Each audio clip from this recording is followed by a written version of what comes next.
Halo teman-teman semua, selamat datang di video pertama dari seri video belajar bahasa pemrograman Ruby. Nah, ini seri video yang kita pengen ya kita setup jalan paralel dengan seri video live stream di channel kita nih, di channel Insinyur Online. Nah, jadi kita tuh agak ngeh bahwa kalau di live stream kita kan kita banyak bahas tentang konsep-konsep fundamental tentang pemrograman, tentang algoritma, tentang struktur data, nanti ada clean code, TDD, refactoring dan sebagainya gitu ya.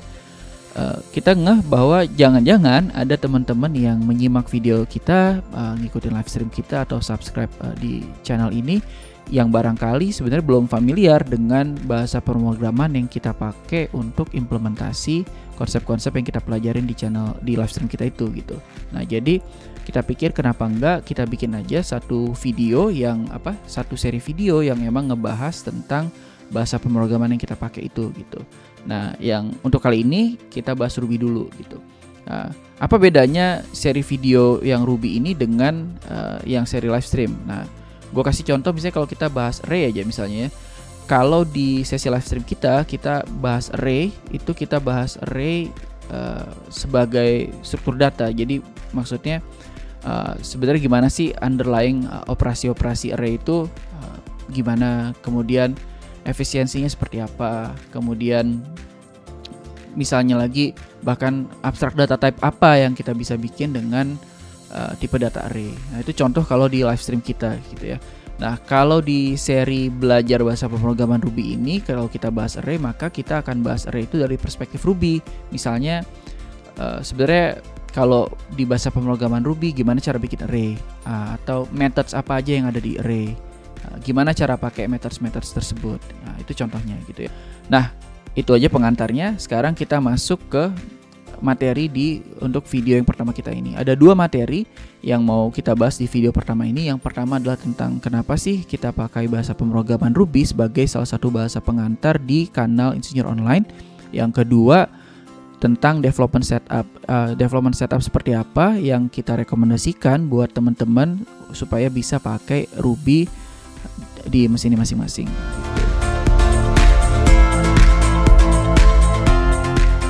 Oke, kita mulai aja tentang kenapa Ruby. Nah, sebenarnya sih tentu subjektif ya, maksudnya meskipun saya coba menyampaikan argumen ini sepersuasif yang saya bisa, tapi tetap aja sebenarnya basisnya adalah argumen ini tuh subjektif gitu ya. Ada bias saya di situ dan jelas ada subjektivitas saya di situ. Tapi ya, kita coba aja ya, barangkali bisa membujuk teman-teman untuk nyobain bahasa pemrograman Ruby. Yang pertama adalah karena Ruby ini adalah bahasa pemrograman yang dia developer friendly, tapi terutama dia beginner friendly menurut saya. Ini sebenarnya balik ke filosofinya Ruby sendiri. Jadi sama si kreatornya Ruby namanya Matz, M-A-T-Z, itu bahasa keren ya, nama panggilan kerennya, tapi nama lengkapnya tuh Matsuhiro, lupa lagi saya. Ya, Matz lah gitu. Nah, filosofinya dari Matz itu Ruby ini adalah bahasa pemrograman yang dia sebut sebagai programmer's best friend gitu. Jadi nanti kita lihat aja apakah benar Ruby ini benar-benar bisa jadi bahasa yang jadi teman baik kita tuh. Kita saksikan aja. Itu yang pertama. Yang kedua adalah karena Ruby ini bahasa yang dari awal dia memang didesain untuk jadi bahasa yang paradigmanya adalah object oriented gitu. Nah, kenapa penting pakai bahasa yang object oriented? Karena nanti di seri yang utama kita, seri live stream kita, itu kita akan belajar banyak banget konsep-konsep object oriented tuh. Jadi misalnya dari sesederhana kayak clean code, kemudian TDD, refactoring, solid principle, sampai design patterns dengan object oriented. Nah, makanya kita pilih Ruby sebagai salah satu bahasa pengantar yang kita pakai di kanal Insinyur Online ini. Nah, terakhir karena Ruby itu dia dynamic type language gitu. Artinya apa? Artinya variabel-variabel di bahasa pemrograman Ruby itu value-nya bisa kita ubah. Misalnya awalnya ketika kita instantiate variabelnya, dia value-nya itu string, itu nanti bisa kita ubah value-nya jadi integer misalnya gitu. Nah, ini beda dengan lawannya adalah static static type language. Nah, sebenarnya di kanal Insinyur Online ini itu nanti kita akan kontraskan tuh gimana bedanya kalau kita coding dengan bahasa pemrograman yang dynamic typing dengan bahasa pemrograman yang static typing. Makanya salah satu bahasa lain yang kita bakal pakai adalah Java, karena Java itu static typing dan object oriented juga. Jadi nanti teman-teman bisa dapat gambaran lah gimana sebenarnya bedanya kalau kita pakai Ruby dan Java, kalau kita pakai yang dynamic typing dengan static typing language.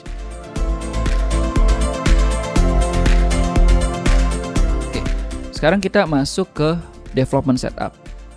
Nah, secara umum sebenarnya saya merekomendasikan teman-teman kalau mau coding atau develop pakai Ruby itu menggunakan sistem operasi, operating system yang berbasis Unix, misalnya Linux tentunya atau macOS gitu. Kenapa? Karena banyak banget library Ruby itu yang emang kompatibilitasnya lebih baik dengan bahasa pemrograman dengan operating system yang berbasis Unix gitu. Nah, tapi gimana misalnya kalau teman-teman nggak punya nggak punya laptop atau desktop yang berbasis Unix gitu, misalnya nggak punya macOS atau punya laptop tapi kayaknya sayang tuh kalau diinstal Linux misalnya. Nah, saya sarankan bisa pakai Windows, tapi saya sangat sarankan pakai WSL. WSL itu Windows Subsystem for Linux gitu ya. Nah, cuman masalahnya kalau pakai WSL ini teman-teman itu hardware-nya harus yang agak tangguh tuh. Kenapa? Karena kalau kita pakai WSL maka si Windows-nya, sistem operasi yang host kita, si Windows-nya akan mengalokasikan memori yang fix ke si WSL-nya untuk WSL-nya. Jadi contoh misalnya teman-teman punya laptop memorinya 8 GB. Nah, itu si Windows bakal ngalokasiin misalnya 2 GB untuk WSL. Sebenarnya ini bisa diatur-atur, maksudnya kita bisa ubah-ubah berapa alokasi memori yang kita kasih ke WSL-nya. Cuma kalau di pengalaman saya pakai WSL di laptop ini. Pengalaman saya kalau pakai WSL, kalau di bawah 2 GB tuh dia agak kurang ya, nggak smooth gitu ya, nggak kenceng gitu pas kita pakai. Jadi saya sangat saranin kalau teman-teman misalnya pakai Windows, pakai WSL dan memori WSL-nya minimal 2 GB gitu. Artinya teman-teman minimal punya laptop 8 GB, punya laptop atau desktop yang memorinya 8 GB tuh. Kenapa? Karena kalau kebayangnya kalau 4 GB, 2 GB-nya udah diambil sama WSL tuh ya app yang lain bakal kerasa lemot tuh.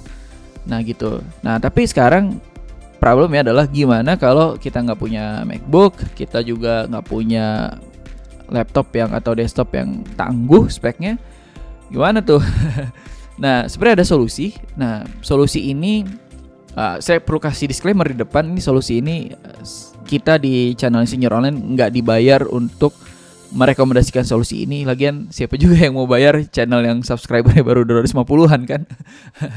Ya, solusi yang kita yang kita sarankan adalah pakai Replit.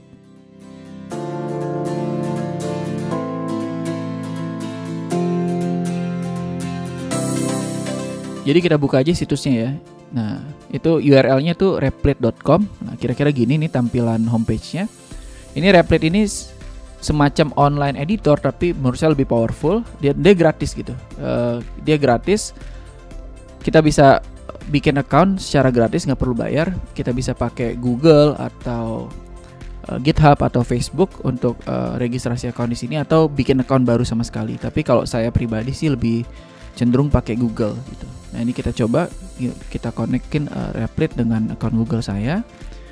Nah, kita akan dibawa ke halaman homepage account saya seperti ini. Nah, bisa teman-teman lihat di sini ada cukup banyak bahasa yang disupport sama Replit. Ada Ruby, ada Python, ada Go. Nah, kalau kita klik yang tombol plus ini tuh lebih banyak lagi nih bahasa yang disupport. Bisa kita ada Java, C++, ada Rust, ada Kotlin, ada bahkan dia tuh juga udah support framework kayak misalnya ada Django, ada React.js tadi di atas ya. Kemudian ada Rails juga. Nah, jadi kalau menurut saya ini lumayan lengkap lah dan kemungkinan besar ke depannya ya tambah lengkap lagi gitu. Nah, sekarang kita coba aja kita bikin REPL pertama kita. Jadi istilahnya dia tuh kalau kita bikin itu REPL namanya. REPL pertama kita namain Insinyur Online Hello World pakai bahasa Ruby tentunya. Nah, ketika kita bikin kita akan di redirect ke halaman workspace. Sebenarnya saya nggak tahu istilah resminya apa, tapi saya sebut aja ini workspace gitu ya. Ini dia loading dulu. Nah, ini ada 3 bagian di sini. Yang bagian pertama itu di bagian paling kiri ini kayak toolbox kita. Ini ada file. Nanti kalau kita bikin banyak file muncul di situ. Ada version control. Nanti kita bakal lihat nih, kita connect dengan GitHub misalnya. Ada packages, ada secrets, kemudian juga ada settings, bisa kita ubah-ubah. Ada database bahkan, dan juga ada unit test. Meskipun sayangnya di versi yang sekarang dia baru support Java, Python, sama Node.js. Meskipun nanti ada workaroundnya tuh gimana cara pakai unit test Ruby di Replit. Nah, di tengah ini ada editornya gitu ya. Kita nulis file, sementara di sisi kanan ini console sama shell. Bedanya apa? Bedanya nanti kita tunjukin sambil jalan. Oke. Nah, sekarang kita coba di editornya di fileman.rb. Kita mulai dengan hello world. Nih kalau kata orang Sunda tuh apa, pamali kalau bikin belajar bahasa pemrograman baru nggak pakai hello world. Jadi ya kita ikutin aja biar nggak pamali gitu. Nah, ini kita run. Kalau kita run, maka kan dia tampil di konsol komen apa yang dia execute. Di situ bundle exec ruby main.rb, dan itu hasilnya muncul di konsol. Nah, jadi itu REPL pertama kita di Replit dengan Ruby. Nah, kalau kita buka ke halaman profil kita akan ditunjukin REPL kita apa aja, post kita apa aja, komennya apa aja. Kalau akun kita gratisan, maka semua REPL kita itu sifatnya public. Nah, toh kalau teman-teman buat belajar sebenarnya menurut saya nggak apa-apa.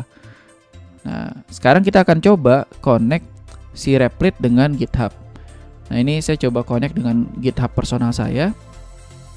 Ini bisa pilih apakah mau semua repository atau repository tertentu aja. Cuman kalau saya sebenarnya nggak apa-apa lah all repository aja. Jadi kalau nanti saya punya repo-repo baru, bisa langsung saya connectin dengan Replit gitu. Jadi kalau ada repo-repo baru di GitHub saya. Oke, kita connectin. Ya, udah connected dia. Nah, teman-teman bisa lihat nih repo-repo saya. Nah, kemudian kita bikin project baru di GitHub. Nah, ini halaman GitHub saya. Ini saya loh anggota Kubernetes. Terus kenapa? Tapi udah setahun lebih saya nggak ada kontribusi. Nah, ini kita bikin repository baru. Kita namain Insinyur online, misalnya apa ya, Replit Lab gitu. Oke, kita bikin. Nah, kita klik tombol create repository. Nah, udah jadi, ini repository kosong. Nah, sekarang kita isi repositorinya. Kita buat dulu di workspace kita. Kalau ini saya pakai WSL, teman-teman bisa pakai apa aja buat ini, karena toh nggak di run di lokal ya. Di sini kita coba bikin directory Insinyur Online Replit Lab. Kemudian kita masuk ke repository itu. Kemudian kita ikutin aja petunjuk dari si GitHub-nya. Kita bikin readme dulu pertama. Jadi ini readme kosongan doang, isinya cuman heading gitu. Kemudian kita inisialisasi si GitHub-nya di situ, git-nya di situ. Terus kita add, kita cek udah ke add apa belum, udah, itu bakal di commit. Nah, kita commit sekarang. Ini initial commit kita di repository ini. Kok initial commit? Oke. Nah, initial commit. Oke, kemudian kita kasih dia sebagai branch yang main, branch yang utama. Kemudian kita tambahin remote originnya ke si GitHub-nya. Kemudian kita push dia ke si origin tadi. Kita push. Nah, oke, udah ke push. Sekarang kita cek di GitHub, kita refresh halaman ini. Oke, udah masuk ya, readme-nya udah ada di situ. Nah, kemudian sekarang kita balik lagi ke tab Replit kita. Oke, ini sekarang kita bisa lihat import from GitHub. Nah, keluar tuh Insinyur Online Replit Lab-nya. Kita bisa import si repository ini ke Replit. Nah, seperti biasa, seperti tadi kita dibawa ke workspace kita. Agak lama dia karena dia harus nge-clone dulu. Nanti teman-teman lihat nih, ya dia nge-clone.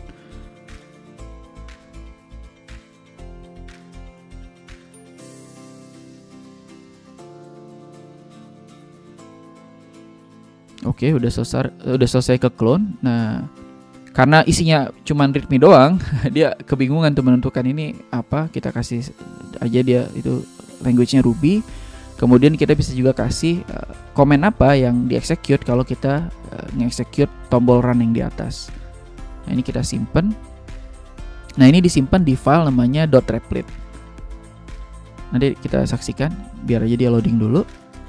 Nah, di sebelah kiri itu ada readme, kemudian ada .replit. Nah, isinya tadi tuh language-nya apa sama run command-nya apa. Oke, nah sekarang kita bikin file baru, kita bikin file main.rb.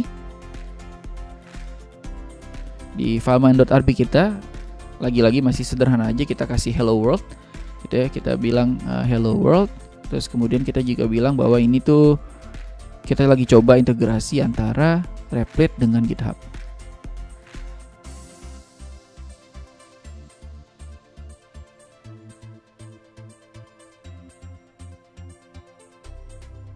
Oke, kita run. Nah, berhasil.